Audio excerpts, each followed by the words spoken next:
모든 치료가 그렇기는 하겠지만 임플란트 수술은 저는 사실은 50%라고 생각을 합니다. 50%? 수술을 50%고 나머지는 결국에는 사후 관리라고 생각을 하는데요. 다만 딱 한 가지 있는 분들이 굉장히 조심하셔야 됩니다. 어쨌든 빠르고 싸게 심겠다, 사후 관리는 필요 없다 이러면 사실은 뭐 말릴 방법은 없습니다.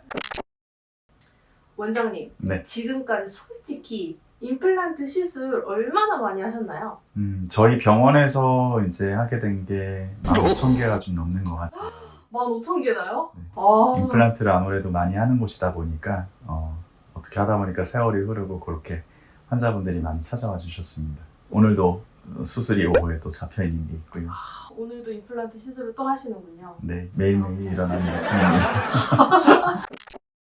근데 저희가 저번 영상에서도 임플란트를 하면 얼굴형이 달라질 수 있다 이런 얘기를 나눴잖아요. 네네. 근데 모든 사람들이 다 임플란트를 할 수 있는 건가요? 그렇진 않아요. 임플란트를 해서는 안 되는 경우도 있고요. 아니면은 할 수 없는 경우도 분명히 있습니다. 임플란트를 해서는 안 되는 경우 어떤 경우인가요?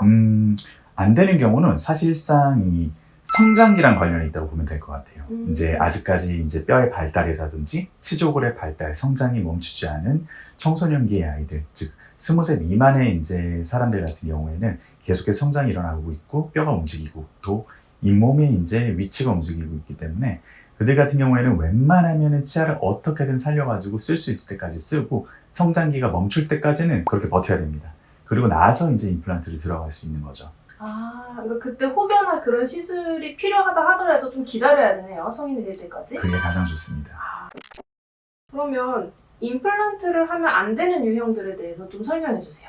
임플란트를 안 되는 유형, 일단 첫 번째로는 굉장히 위험도가 높은 경우인데요. 이제 전신 질환이 있다고 해가지고 무조건 임플란트가 안 되는 건 아닙니다. 당뇨라든지 고혈압이라든지 그거는 이제 내과 쪽이랑 이제 긴밀한 컨설팅이라든지 협업을 통해 가지고 약을 뭐 중단을 잠깐 한다든지 그런 식으로 용량을 조절을 하면서 진행을 할 수가 있는데 다만 딱 한 가지 골다공증이 있는 분들이 투약이 아니고 주사를 맞는 경우에는 굉장히 조심하셔야 됩니다. 왜냐면은 물온즈라고 해가지고 턱 골괴사, 약물과 관련된 턱 골괴사 이제 현상이 일어날 수가 있습니다. 이런 것 같은 경우에는 발치할 때도 굉장히 위험하고요. 임플란트를 심을 때도 위험합니다. 왜냐면은 결국에는 이게 뼈가 다시 한번 만들어지고 또 부서지고 이 과정을 계속해서 반복을 하면서 우리의 뼈가 이제 다시 재생성이 되게 되는 건데 이런 과정 자체를 골다공증 주사가 굉장히 심하게 밸런스를 깨뜨려 버리거든요. 그런 경우에는 임플란트를 하기가 굉장히 조심스럽다. 골다공증이 있는데 그거를 뭐 주사로 치료하시는 분들이 안 된다는 거죠? 웬만하면은 그분들은 임플란트를 크게 권유드리진 않습니다.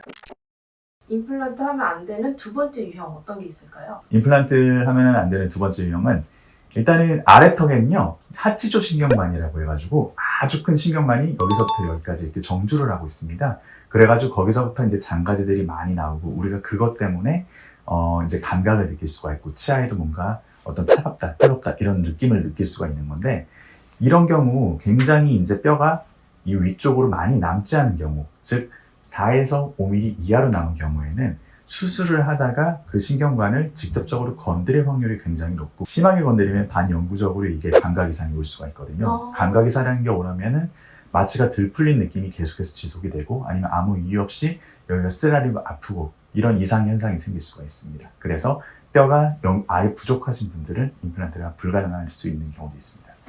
하치조 신경관은 이제 뼈 안쪽에서 지나가고 있는데요. 이제 안쪽으로 지나갈 때 이 하치조 신경관 위로 최소한 4mm에서 5mm 정도의 단단하고 건강한 뼈가 필요합니다. 그래야지만 그 뼈를 이용을 해가지고 짧은 임플란트라도 심을 수가 있는데 이런 4mm에서 5mm조차도 없는 경우에는 임플란트를 적정한 길이의 임플란트를 식립하는 게 불가능한 상황이 되어버리는 거죠. 그런 경우에는 안타깝기는 하지만 다른 디자인의 형태의 임플란트를 해서 예를 들어서 앞니 쪽에만 임플란트를 해가지고 뒤를 만든다든지 아니면 앞니 쪽에만 임플란트를 해서 임플란트 틀니로 간다든지 이런 다른 유형의 임플란트 형태로 가기도 합니다. 그러니까 그 부분의 직접적인 시술은 불가능하지만 어쨌든 조금 다른 방법은 있다. 근데 임플란트가 워낙 고가의 치료이다 보니까 좀 어떤 병원을 갈지 망설여지는 것 같아요. 이런 병원은 피해라 하는 게 있을까요? 일단은 가장 당연히 피해야 될 곳은 임플란트 경험이 이제 없는 곳이겠죠. 임플란트 경험이 없으면 아무래도 이거는 굉장히 중요한 수술이고 되돌이키기가 쉽지 않은 수술입니다. 물론 재수술이라는 것도 있고 하기는 하지만 어쨌든 처음이 시작이 중요합니다.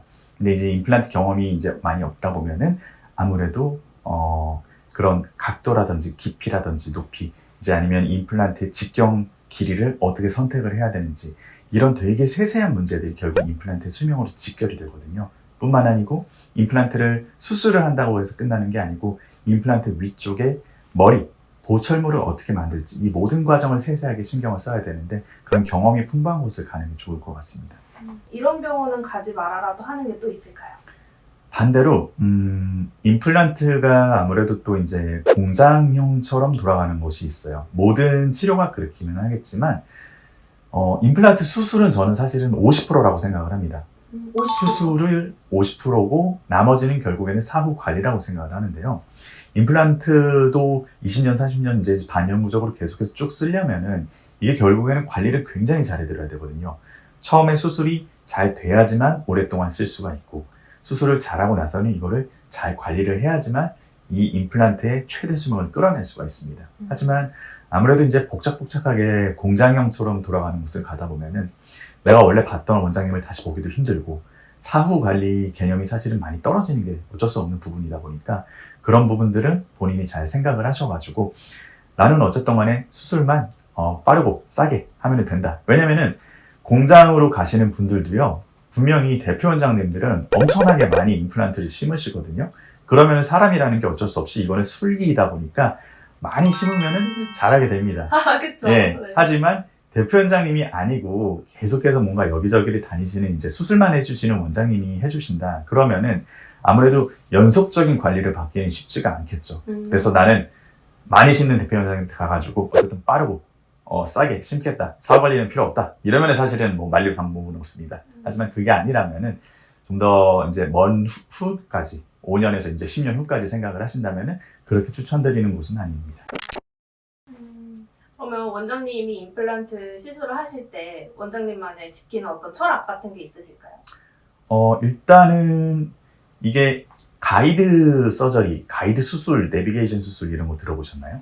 아니요. 처음 들어봐요. 이 내비게이션이라는 건 우리가 정교하게 길을 찾기 위해 가지고 사용을 하는 것이잖아요. 마찬가지로 임플란트나 임플란트 수술을 할 때도 내비게이션 수술이라는 게 있습니다. 이게 뭐냐면은 아까 전에 설명드린 것처럼 임플란트의 직경이랑 길이를 선택을 하는 게 굉장히 중요하다고 말씀드렸잖아요. 여기에 대한 논문도 정말 한가득 나와 있거든요. 어떤 길이를 선택을 하고 어떤 직경을 선택을 하고 어떤 그레이드의 티타늄을 사용을 하는 게 가장 좋다. 이제 이런 것들을 기반으로 해가지고 임플란트를 선택을 했어요. 그러면 그 다음 남은 거는 이 임플란트를 어떤 자리에 어떤 각도, 어떤 포지션을 심을 것인가 이거거든요. 이게 1, 2도만 어긋나도 아니면 포지션이 1, 2mm만 바뀌어도 사실은 이 임플란트 수명에 엄청나게 많은 영향을 미칠 수가 있어요. 이거를 정말 엉망으로 심어놓으면 임플란트라는 게 또 대단해가지고 엉망으로 심어도 3년에서 4년은 씁니다. 아, 진짜요? 예. 오. 하지만 결국 탈나는 거는 거의 대부분이 3년에서 4년, 5년 이 정도의 시간이 흐르면은 수술에서 잘못된 임플란트는 결국에는 탈이 나기 마련이라는 거죠.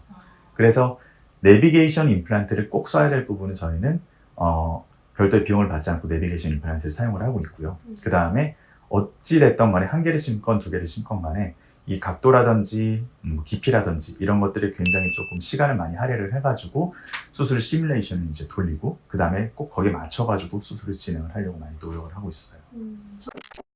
임플란트를 해서는 안 되는 경우는 성장기에 있는 친구들이라고 보면 될 것 같고요. 임플란트를 하기에는 조금 위험한 경우 아래쪽에 턱에 이제 뼈의 높이가 부족하거나 아니면은 골다공증 주사를 맞고 계시는 분들 이런 분들은 반드시 전문가의 컨설팅을 거치고 나가지고 거기에 걸맞는 전체적인 치료 계획을 잘 짜셔야 되겠고요. 임플란트를 내가 이제 해야 된다 이런 상황에서 병원을 선택을 하시게 된다면은 반드시 임플란트 수술뿐만이 아니고 임플란트의 사후 관리까지 확실하게 책임져 줄 수 있는 곳을 잘 찾으시는 게 가장 중요할 것 같습니다.